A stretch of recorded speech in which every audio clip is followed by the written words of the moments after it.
வணக்கம் தலைவா, அனைவருக்கும் இனிய வணக்கம். இன்றைக்கி நம்ம இந்த வீடியோவில் உலகளாவிய போர் பதற்றங்கள் மற்றும் போர் முனைகளில் என்னென்ன சந்திக்கிற நேரிடுது, தற்போதைய கள நிலவரம், மத்திய கிழக்கு அமெரிக்கா பார்த்திங்கன்னா பின்னடைவு ஏற்பட்டிருக்காங்க என்ன அப்படின்றது எல்லாமே இந்த வீடியோவின் வாயிலாக உங்களுக்கு கிளியர் கட்டாக எக்ஸ்பிளைன் பண்ண போகிறாங்க. ஈரான் நடத்திய தொடர் தாக்குதல்களால் மத்திய கிழக்கில் உள்ள அமெரிக்காவின் கடற்படை தளங்கள் மற்றும் விநியோக கட்டமைப்பு கடும் பாதிப்பை சந்தித்துள்ளன. இதன் விளைவாக அமெரிக்கா தனது பாதுகாப்பு மையங்களை டியாகோ கர்சிகோ பகுதிக்கு மாற்ற தொடங்கியுள்ளதாக இந்த செய்தி உங்களுக்கு விவரிக்கிறது. அதேவேளை ஏமனில் உள்ள ஹவுதி அமைப்பினர் சவுதி அரேபியாவின் முக்கிய துறைமுகங்களை முடக்கி போரில் தீவிரமடைந்து வருகின்றனர். லெபனான் எல்லையில் இஸ்புல்லா அமைப்பு இஸ்ரேல் மீது மீண்டும் தாக்குதல் தொடுத்துள்ளதால் அங்கு பதற்றமும் அதிகரித்துள்ளது. உக்ரைன் மற்றும் ரஷ்யாவுக்கு இடையிலான போரில் ரஷ்ய படைகள் புதிய பகுதிகளை கைப்பற்றியுள்ளதோடு துருக்கி மற்றும் அமெரிக்காவுக்கு போர்க்கால எச்சரிக்கையும் விடுத்துள்ளனர். ஒட்டுமொத்தமாக இந்த வீடியோவில் சர்வதேச அரசியல் மற்றும் போர் சூழலில் ஏற்பட்டுள்ள அதிரடியான மாற்றங்களை பற்றி தான் வீடியோவில் பார்க்கலாம். வாங்க வீடியோக்குள்ளே போகலாம்.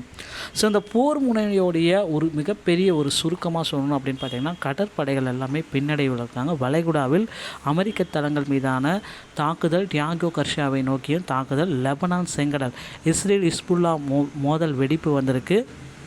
மேலும் செங்கலில் நினரும் சவுதி ஒரு பக்கம் பொருளாதார யுத்தத்தை ஸ்டார்ட் பண்ணியிருக்காங்க. மாஸ்கோவில் உக்ரைன் நடத்திய $5 பில்லியன் மதிப்பிலான தாக்குதல், ரஷ்யாவின் முன்னகர்வு, சர்பூஷியா பிராந்தியத்தில் ரஷ்யாவின் அதிரடி வெற்றியும் உக்ரைனின் பெரும் இழப்புங்க நடந்துட்டுருக்குங்க.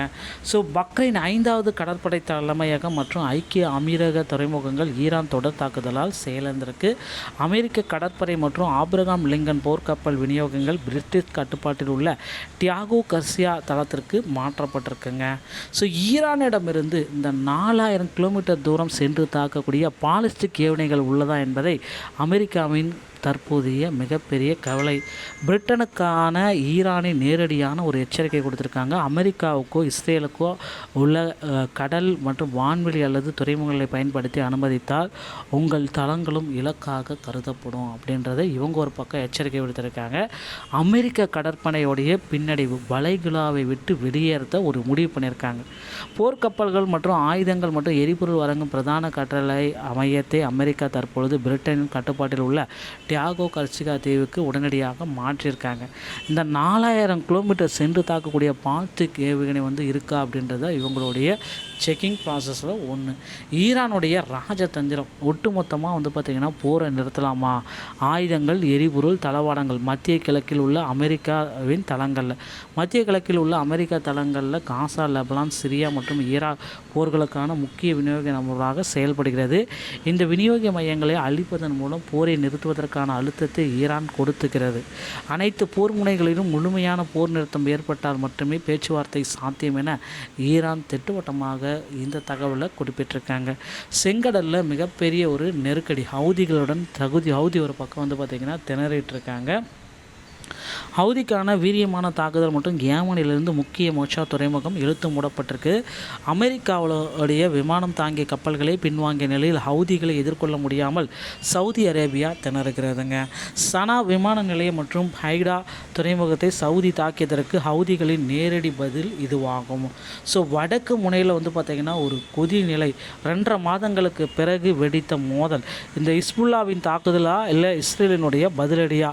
ட்ரோன்கள் மற்றும் ஏவுகணைகள் மற்றும் குறுந்தூர வெடிமருந்துகள் மூலம் 9 இஸ்ரேலிய இராணுவ நிலைகள் மீது தாக்குதல் பண்ணியிருக்காங்க. 5 இஸ்ரேலிய இராணுவத்தினர் படுகாயம், 2 பேரின் நிலை கவலைக்கிடங்க.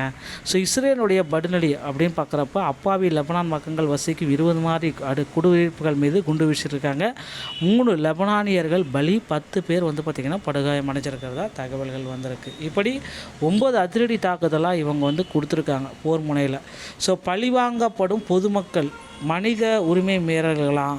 ஸோ தடையற்ற குடியிருப்பு வாசிகளின் வன்முறை அப்படின்னு வலதுசாரிகளே இஸ்ரேல் குடியேற்ற வாசிகள் மற்றும் பாலஸ்தீன கிராமங்களுக்கு புகுந்து இணைப்புகளை துண்டித்து அவங்களை ஆக்கிரமித்து வருகின்றனர்.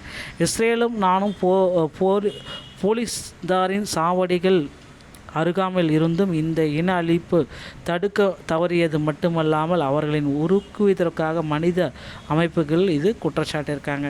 பிரான்ஸ், இத்தாலி, பிரிட்டன், கனடம் இதில் தெரிவித்திருந்தது எந்த நடவடிக்கையும் கிடையாது அப்படின்னு சொல்கிறாங்க. பினாமி பேர் முனைகளில் ஒப்பிட்டு பார்க்குறப்போ பார்த்திங்கன்னா இந்த தகவல் வந்திருக்கு அப்படின்றத டிக்ளரும் பண்ணியிருக்காங்க. ஓகேங்களா.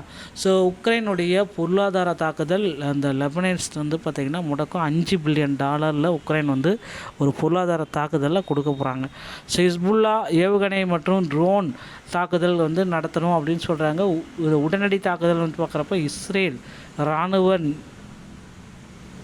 நிலைகளை பார்த்திங்கன்னா சேதனம் பண்ணோம் அப்படின்றதுக்காக அது வாய்ப்பில்லை. பெட்ரோலியத்தை துணைத்துறை அமைச்சர் அந்த முடக்குதல் அப்படின்றதையும் குறிப்பிட்டு சொல்லியிருக்காங்க. ஸோ இதுக்கு என்ன அதிகப்படியான வாய்ப்புகள் இருக்குது. ஸோ இந்த மாதிரி தகவல்களை நீங்கள் உடனுக்குடன் பெற நீங்கள் நம்முடைய சேனலில் இருந்துக்கோங்க. ஸோ இந்த ஒரு வீடியோ பதிவு உங்களுக்கு ரொம்ப ரொம்ப பயனுள்ளதாக இருக்கும் அப்படின்றத நான் உங்களுக்கு சொல்கிறேன். மேலும் பார்த்தீங்க அப்படின்னா புவிசார் அரசியலுடைய இறுதியான ஒரு எச்சரிக்கையும் வழங்குகிறாங்க. ஐரோப்பாவின் ஸ்திரத்தன்மை நீடிக்க வேண்டுமெனில் உக்ரைனுக்கு ஆயுதம் வழங்குவதை அமெரிக்காவும் துருக்கியும் உடனடியாக நிறுத்த வேண்டும் என ரஷ்யா எச்சரிக்கை விடுத்திருக்காங்க. உக்ரைன் நடத்திய சமீபத்திய தாக்குதலில் துருக்கியின் அதிநவீன ட்ரோன்கள் மற்றும் வான்வெளி பாதுகாப்பு சாதனங்கள் பயன்படுத்தப்படுவதை ரஷ்யா சுட்டிக்காட்டியுள்ளது. இவை தொடர்ந்தால் அந்த நாடுகளுடன் நேரடி எதிரிகளாக கருதப்படும் என அறிவித்து உள்ளனர். ஸோ உக்ரைனுடைய பொருளாதார பதிலடி மாஸ்கோவில் $5 பில்லியன் பார்த்திங்கன்னா இதில் சேதமடைஞ்சிருக்கு. மாஸ்கோவில் உள்ள ரஷ்யாவின் பெரிய வணிகமயமான